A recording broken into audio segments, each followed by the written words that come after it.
Kitty in London, good morning to you. Good morning. What would you like to ask? I've got a question. First of all, I'd like to say congratulations to Australia for introducing a minimum age of access to I thought you were going to social talk about media the test matches. I was thinking, what's no. going on here? Sadly not. It's a very important first step, but only raising the age for social media and not smartphones means Australia's ban can only ever be half successful. It's kind of like locking a door but leaving kids with the key. So it's kind of like, to coin a phrase, it's the smartphone stupid. So what would it take for each party to introduce a minimum age set at 16, not just for social media, but smartphones as well?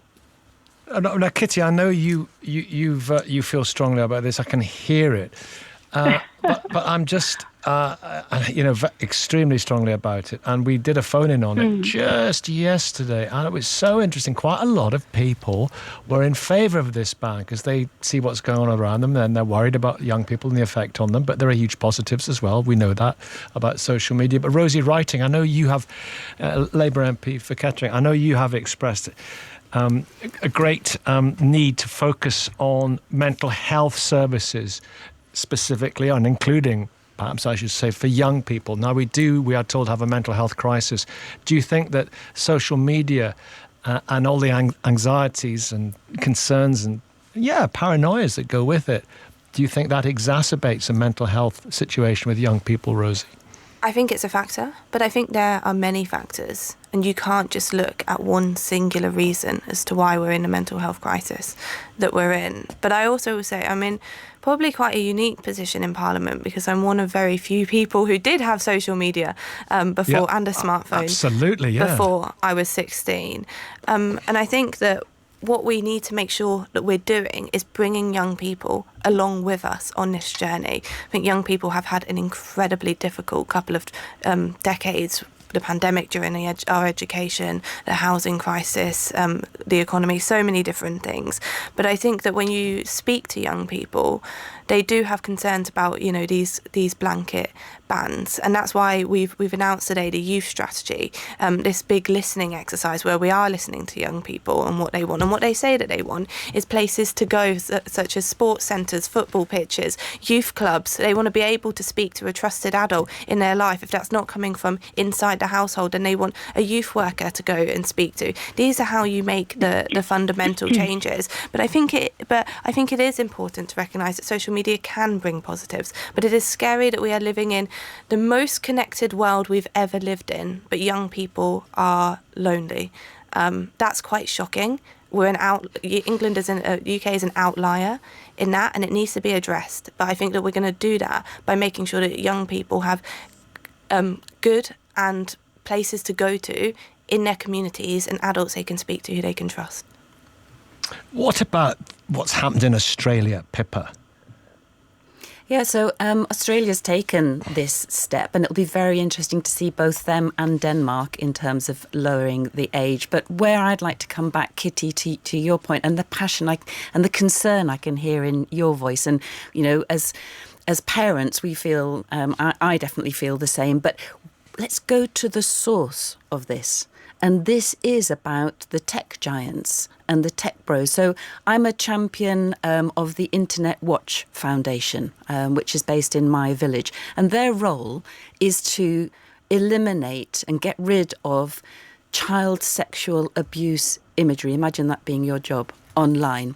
And they have constantly provided evidence to show that the tech giants and the platforms could be stopping most of this, but they are not doing it. They don't care. And so as Liberal Democrats, we've constantly come forward to the government with ways in which we should be getting them, rather than blaming the children or blaming them for this, because they can make a difference. For example, we could stop them using the addictive algorithms. So the algorithms where they collect data on children, even under 13, to make sure that they can bring in these addictive algorithms. We've also proposed a 2-hour cap to stop this doom scrolling, public health warnings. We know that these tech giants could be doing more. And Rosie mentioned the National Youth Strategy that's being announced today, and we do welcome more attention on young people.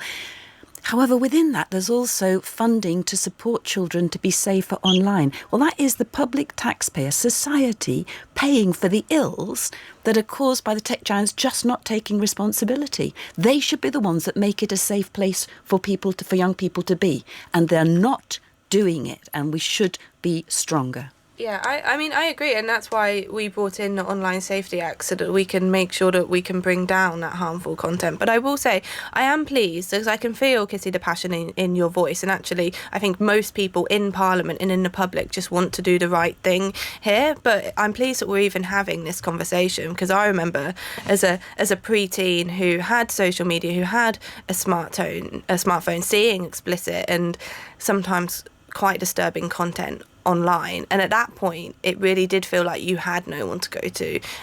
It didn't feel like the adults of the world really understood what was happening on children's phones. So I'm pleased that we've got to this place where we're talking about it and recognising there's a problem, and I think wherever you stand on this, most people do just want to do the right thing for the next generation.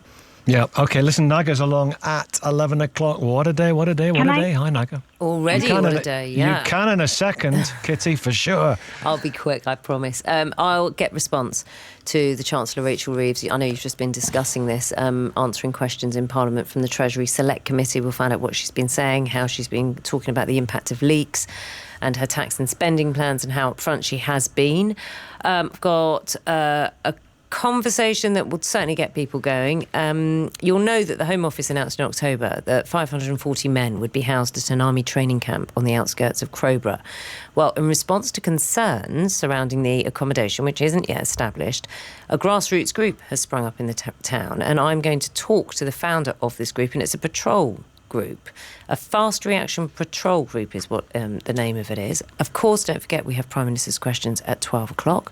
We'll get analysis. And also, I've got a rather delightful interview with the actor Toni Collette, who's been in London to promote her new film Goodbye June, which was directed by Kate Winslet and written by Kate Winslet's son. So we have a lot of variety. Kate Winslet's interview in the Sunday Times? I did. This week. Really interesting, wasn't it? I did. I'm a big fan of Kate Winslet's. She doesn't hold back, does she? No, I like her for it. Neither should any of us, Nicky. Not rather like yourself, I must say. Thank you very much. Bye-bye. Yeah, it's the great Naga along at 11 o'clock. Sorry, Kitty. Yeah, you go on. Yeah. I'm sorry, because I know Joe hasn't had a chance to say what he would do, but just very quickly, first of all, Rosie, I'm really glad that this youth strategy is coming in. It's really what we need, because so many places have shut down. So actually, the alternatives to being on social media are very limited and need to grow again once children come off social media and smartphones. Yeah. And I also want to raise the fact that pandemic, housing, and all those other issues have been around forever, and not the pandemic, but housing and so on have been around for ages. What's happened is that with social media and smartphone access, those issues have been amplified, causing anxiety for a lot of children. So it's not that they're new things, it's just that they've been amplified by social media. The pandemic cannot be... The pandemic cannot be isolated from the increased use of social media and smartphones. And just to go to Pippa as well, these arguments about how we need to place the blame, make sure there's responsibility on the tech giants is so misplaced, because they don't care if we're looking at social media. They know full well that they can kick all of these issues into the legal long grass. As long as we're looking at social media and not taking away the one thing that would instantly make a difference, they don't care. And the IWF, I'm afraid to say, is actually run by a membership of 200 big tech companies. It's companies marking their own homework, and they're only ever taking down a small amount of the imagery that's already out there. The victims have been created. It's an after-the-event act that they are doing. It's not enough, and it's absolutely a diversionary tactic by these big tech organizations who know that actually no government on its own can stand up to their commercial might. Joe, come in here.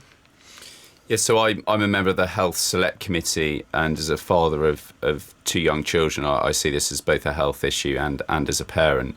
And my view shifted on this, actually, my personal view. I'm now more leaning towards a form of ban on social media for under 16s, and I think we need to look very closely at what happens in Australia now they have this law, how it works in practice, and be prepared to legislate in this country too. I agree that social media giants have had every opportunity to make improvements. They've tinkered around the edges but haven't fundamentally done enough, and therefore only legislation is likely to make the real difference that we need in order to protect, let's not forget, children under 16s. Legislation. If you were to legislate, Kitty, if you were to be legislator in chief of legislation, do you think Australia goes far enough? How much further would you go? This is the thing. This is what I was saying. I think effectively what Australia has is it's locked the door, but it's left kids with the key. So actually, until there is proper legislation that makes sure that there's a minimum age for both smartphones and social media, there will always be what I mentioned yesterday, a whack-a-mole approach to managing this issue. Now, I know that, of course, children will be really there will be a sort of a backlash in terms of what children think, is it the right thing to do? But fundamentally, too many children are being harmed at the moment. We're seeing too many people end up in hospital, and actually, those situations, it's putting so much pressure on the health service altogether. We do need to do something in order to protect our children properly, and now is the time for the precautionary principle. Before AI comes fully on stream, we've already heard about these AI cuddly toys that are being aimed at toddlers. We know that they are dangerous. They're encouraging kids to find dangerous knives, to light matches, all these different things. All these products have gone onto the market untested. We're letting our children continue to be guinea pigs in an uncontrolled experiment. We need to stop. We need to look back and say, let's learn the lessons from the past. Let's make sure we put good legislation in place that allows children to be free to be children and to actually make use of all those wonderful kind of, youth strategy projects that Kitty, are in place. thank you very much indeed.